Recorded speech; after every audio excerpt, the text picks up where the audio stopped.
Let me say something calmly here before we begin. Not emotionally, not hyped driven. Most people will never own XRP in size. Not because they couldn't, but because they didn't understand what they were looking at. And by the time they do, by the time retail actually wakes up, it won't be an opportunity anymore. This isn't about price predictions, everyone. This is about structure. And that's exactly what everyone misses. If you're new here, welcome. I'm not a trader. I'm not chasing candles. What am I? I'm a long-term holder, a researcher, and I've spent years understanding what XRP actually is, and more importantly, what it's designed to do. This video isn't financial advice. It's my perspective, my 10-year perspective, because that's how long I've been in this market. It's wild. Think about it. When I started, I had hair. No hair. It's gone. That's what crypto does to you. But in all seriousness, by the end of this video, you're going to understand why XRP, it isn't competing with your favorite crypto because it's playing a different game entirely. Now, your favorite crypto may think it's competing with XRP, but they're in two different ballparks, two different leagues. So let's get into this and let's talk about, you can see it's this one. You can see the first ticker here, XRP. It's not a crypto bet, everyone. Most investors, they make one fatal mistake. They put XRP in the same mental box as everything else. Memes, DeFi experiments, governance tokens. That's the wrong frame. XRP wasn't built for retail excitement. It was built for infrastructure, payments, liquidity, settlement. The reason it feels boring to most people, well, it's because real financial plumbing is boring. Everyone. Until it isn't. And there's always that moment in time, that day, right, where everything just seems to flip. The switch, as we like to say, gets flipped. It's coming. It is coming. Now we're going to move over and let's talk about utility. Crypto markets run on narratives. I don't care if you've been in crypto for 6 months or 6 years or 60 years, you see this as well. Global finance, it doesn't run on narratives. Your global finance runs on utility. Speed, it matters. Cost, it matters. Reliability, that matters as well.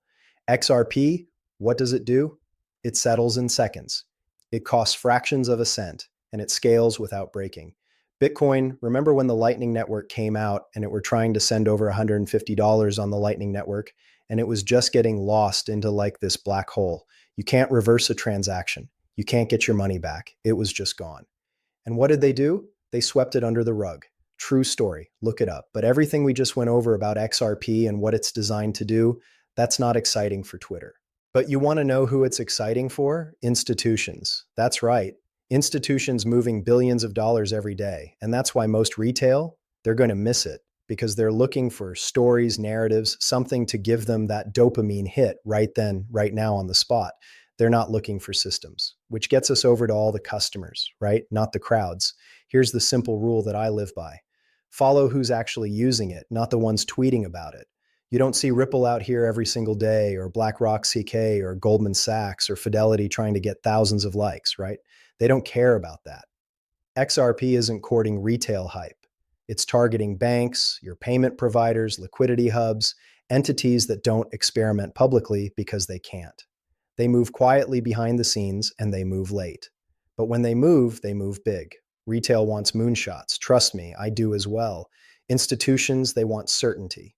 They want clarity. They want to make sure that what they're about to use and put all their money into, that it works, which gets us over to regulations.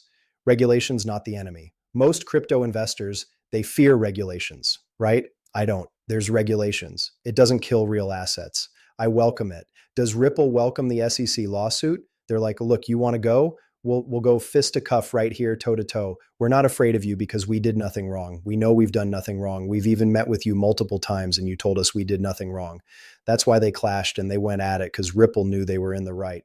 When you know you were in the right, you will defend that for as long as it takes, and it doesn't matter how much money, because you cannot put a price tag on that regulations. What they do is they filter out the weak ones. You saw a lot of these weak exchanges leave the US and flee overseas. Why? They were probably doing something shady. Clarity out there. It creates lanes. Lanes create scale. And XRP, it's been trust tested in the harshest environments possible.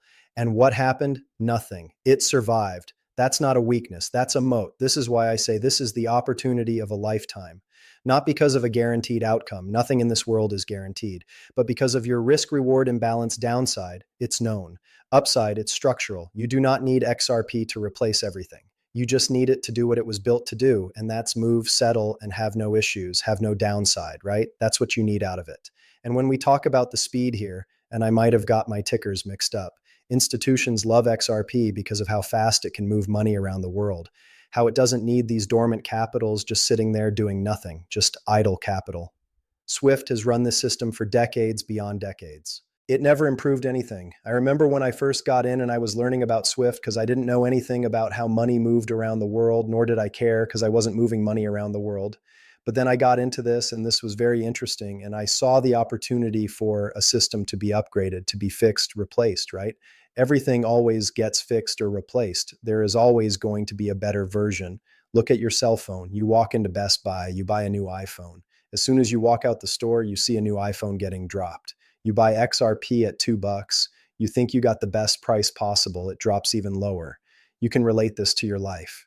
But institutions, they love speed. Swift did not provide speed, anything. They did the opposite. They didn't even have tracking on their money. I remember that was like their new great feature. You can now track through Swift GPI where your money is, how long it's going to take. Why wasn't this done years ago? It's because there was no competition, right?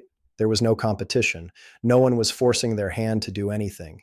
And your institutions are waiting for one thing, clarity. They want the rules of the road, all of the rules. Think of this like a highway being built, but there's no off ramps yet or on ramps. It's just a long road. It is not completed. Your Clarity Act is coming. We're really going to see it within the next 2 months, or we're going to see it by summer. God forbid something else happens. Maybe it comes later in Q3, Q4. It's coming. And that is going to be your gate that will finally open up and your institutions will get in. And the reality behind it is that all good things take a long time. Rome wasn't built overnight. XRP wasn't going to connect into financial systems just like that. It needs to be stress tested multiple times.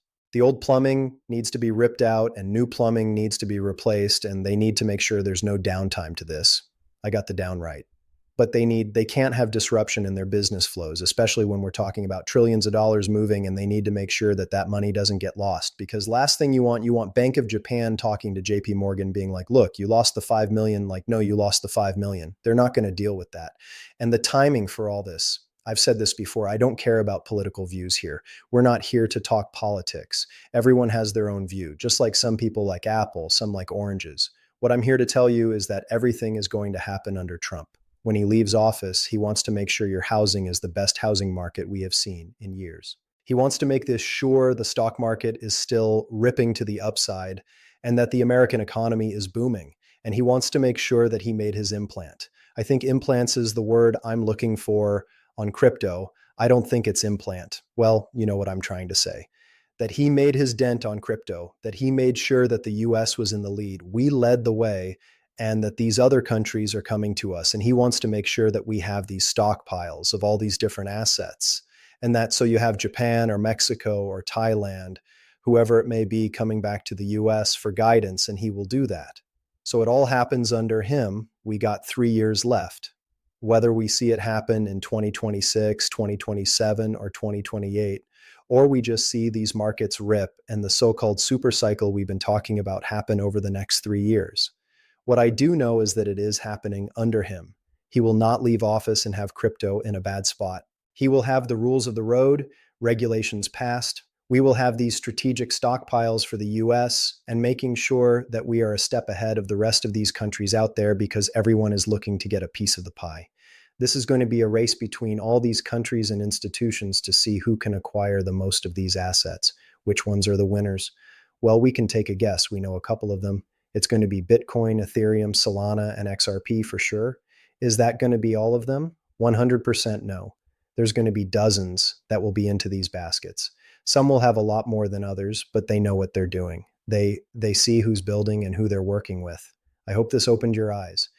So you could see that this is the opportunity of a lifetime. And sometimes things just take a little bit longer than we wanted, than we expected. I told you I'll be the first to admit I didn't think it would take 10 years for XRP to get where it's at, but it has. And I know that this thing is going higher, that it will be above its all-time high, which is almost a 2x from here. If you think about it, I know it's around 365. It's close enough for the math in my head. Do me a favor on your way out, hit that like button for me, make sure you're subscribed, and let me know what you want me to do a breakdown on, and maybe I'll get it covered in this next video. I'll see all y'all on the next